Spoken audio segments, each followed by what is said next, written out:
이 목사님은 뭔가 건강이 예전 같지 않았다고 합니다. 그 다음 주에 결과를 보러 갔는데 딱 3cm짜리가 나온 겁니다. 목사님, 암입니다. 그렇군요. 그리고 약속된 대로 한 달 후에 병원에 갔답니다. MRI도 찍고 피 검사도 하고 여러 검사를 했죠. 근데 다 정상으로 나왔답니다.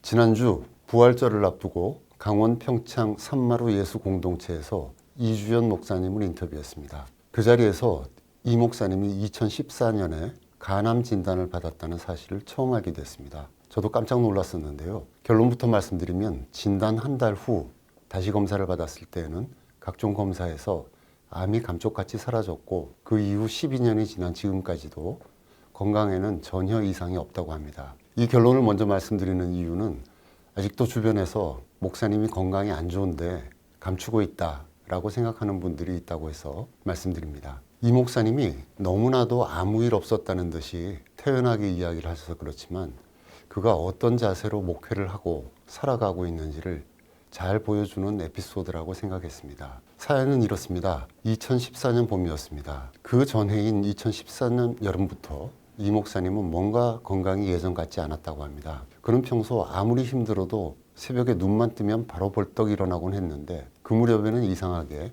아침에 설교하고 나면 그렇게 힘들었다네요. 평생 그런 일이 없었는데요. 한 달쯤 지나니 힘들어서 새벽 기도에 설교를 하는데 말이 잘 안 나오고 설교를 하고 나면 진이 빠졌답니다. 그런 상태에서 여름엔 캄보디아로 평화 캠프를 다녀왔다는군요. 폭염에 잠도 잘 못 자고 해서 초죽음이 돼서 돌아왔다고 합니다. 그래도 건강검진 받으러 갈 생각은 안 했었답니다. 이 목사님은 원래 40대까지는 건강에 관해서는 진짜 자신이 있었답니다. 달리기를 했다 하면 몇 사람은 앞질렀고 매년 8월 첫 주 한여름에 청년들을 이끌고 광야 체험이라 해서 설악산 종주를 해마다 했답니다. 그런데 2014년 그 무렵 인근 교회의 사모가 폐암 3기 진단을 받았답니다. 마침 이 목사님의 40년 지기인 폐암 전문인 의사가 계셔서 그분께 모시고 가서 진찰을 받았답니다. 그런데 의사분이 목사님도 이제 연세가 있는 데다가 얼굴이 너무 안 좋으신데 검사 좀 받고 가시라고 해서 그분의 후배 의사를 통해서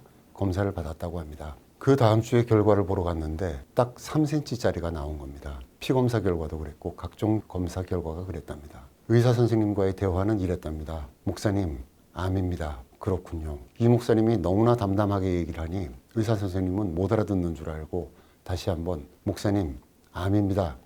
라고 했답니다. 이 목사님은 또 그렇군요. 했다고 하고요. 그랬더니 의사 선생님은 책상 앞에 모형을 보여주면서 이게 간경화이고 심화되면 이렇게 암이 됩니다. 그러니까 수술을 하면 되니까 치료 계획을 세워야 되고 라고 이야기했다고 합니다. 그러면서 치료 스케줄을 빨리 시작하자고 하는데 이 목사님은 그냥 한 달 후부터 하자고 했답니다. 이 목사님이 이렇게 말했습니다. 암 이야기를 듣는 순간 그냥 평안했어요. 평안이 밀려온 거예요. 저도 잘 모르겠어요. 이 순간 완전히 내려놓은 것 같아요. 그게 4월 8일이에요. 부활절 전이었죠. 차를 몰고 강변 따라서 오는데 강가에서는 아이들이 자전거를 타고 다니는데 순간적으로 시제가 모두 과거로 바뀌는 거예요. 아, 아름다운 지구의 여행을 했구나. 이렇게 아름다운 여행을. 그러면서 딸들이 떠올랐답니다. 이거 어떡하지? 싶다가 나는 10대 때 아버지 어머니 다 돌아가셨는데 그래도 오늘의 내가 됐는데 애들은 다 컸고 대학도 나왔으니 싶었다고 하네요. 그런데 아내를 생각하니 달라졌답니다. 내가 늘 마음속에서 큰 소리 쳤거든요. 난 집을 돌보지 않았어요. 그러면서도 언젠가 내가 다 갚아줄 거다. 이런 생각을 하면서 늘 미뤘던 거죠. 근데 이젠 언젠가가 없는 거예요. 시제는 과거형으로 바뀌었는데 시간이 없는 거라. 그러니 이건 정말 난망하더라고요. 우선은 내가 교만했다는 생각과 더불어서 시간이 진짜 없는 거예요. 그러면서 그러니까 빚지지 말았어야지. 그 생각이 딱 드는 거죠. 빚지지 말았어야지. 이런 생각을 하면서 교회에 도착했답니다. 그러자 평소 나는 목회를 제대로 못했다는 생각이 찾아들었는데 뜻밖의 나 같은 죄인, 나 같은 인간에게 교회를 세우게 했으니 영광이다 라는 생각이 들었어요 라고 했습니다. 그리고는 감사의 눈물이 쏟아졌답니다. 할렐루야 감사합니다 라고요. 그렇게 해서 편안한 마음으로 집에 갔는데 이 목사님 아내가 저녁에 학교를 마치고 돌아왔답니다. 아내는 쓱 들어오시더니 병원에서 뭐래요? 라고 묻는데 목사님이 암이래. 그랬더니 대뜸 당신 안 죽어요? 라면서 자기 방으로 들어가 버리셨다네요. 이 목사님은 속으로 저 여자 믿음도 좋다, 나보다 더 좋네 싶었대요. 그렇다고 크게 섭섭하지는 않았지만 그래도 위로라도 해줘야지, 말이라도 라고 생각했답니다. 다음날 아침밥을 먹으면서 어제 무슨 얘기야? 라고 물었답니다. 그랬더니 아내분이 당신은 여태 당신이 일한 거 있냐고, 늘 주님의 일을 했는데 지금 할 일이 태산 같은데 주님이 데려가겠냐? 라고 했답니다. 이 목사님은 참 내가 그랬나?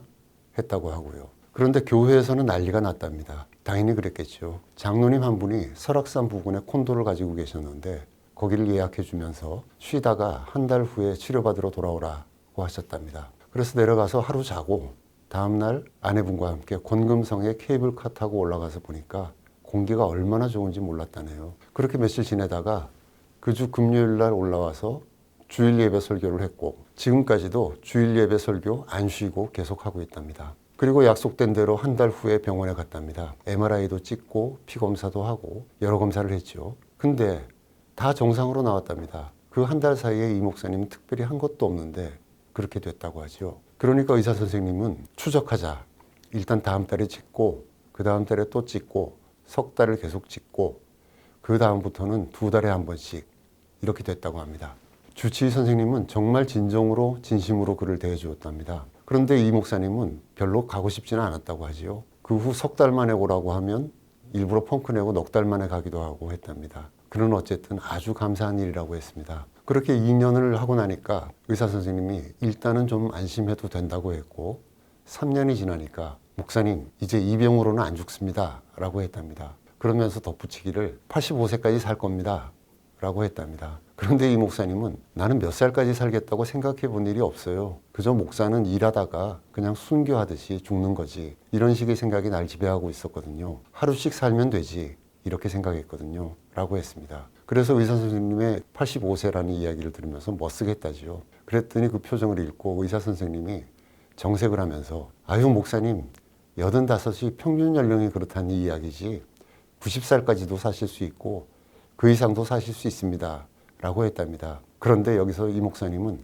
그냥 하루씩 살면 되죠 라고 했답니다. 그러자 의사 선생님이 멈칫하시더니 혼잣말처럼 그렇죠 라고 했답니다. 이 목사님은 그 와중에 제가 변한 게 하나 있다고 했습니다. 암입니다 라는 말을 듣고 온 그 다음날 아침에 보니 자신이 설거지를 하고 있더라는 거죠.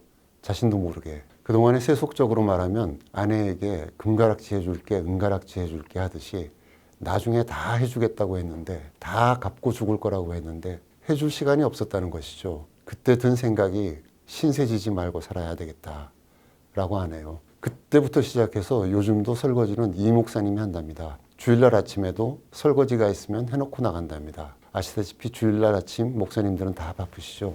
그렇지만 새벽 5시에도 이 목사님은 설거지가 있으면 설거지를 해놓고 나간답니다. 이 목사님은 왜냐하면 저도 양심이 있지 지금 제가 뭘 해줄 수 있겠어요 라고 말했습니다. 암 진단을 계기로 깨달은 것을 여쭙자 이 목사님은 신세지지 말자, 또 큰소리 치지 말자, 죄짓지 말자 라고 했습니다. 암 이야기가 나온 것은 원래 잡았던 인터뷰 날짜를 변경하게 되면서입니다. 이 목사님이 검진 날짜와 인터뷰 약속 날짜가 겹친 걸 깜빡했기 때문이죠. 어쩌면 그만큼 암에 대해서 둔감해진 것일지도 모릅니다. 이 목사님은 이 이야기를 들려주는 동안에 기적이란 단어를 한 번도 말하지 않았습니다. 그렇지만 듣는 입장에서는 기적을 느끼기에 충분했습니다. 목사님과 다시 통화를 했습니다.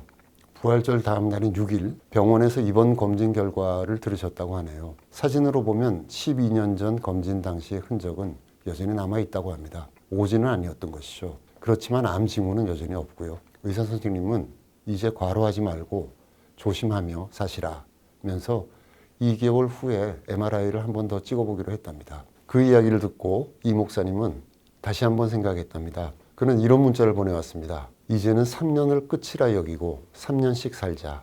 3년은 짧지 않다. 예수께서도 공생의 3년을 사시고 다 이루었다 하지 않았는가. 그래서 주의 십자가 은혜와 사랑 중에 하루씩 완결하며 3년을 살자라는 생각을 했답니다. 그리고 더는 십자가의 사랑, 그 구원을 위한 일이 아니면 말도 삼가며 시간을 아끼고 살자고 생각했습니다. 이런 문자를 보내왔습니다. 신세지지 말자, 큰 소리치지 말자, 죄 짓지 말자, 말 삼가자, 시간 아끼자. 시간이 없다 라고 느꼈을 때 이 목사님이 간절하게 떠올렸다는 덕목들을 되뇌이게 됩니다.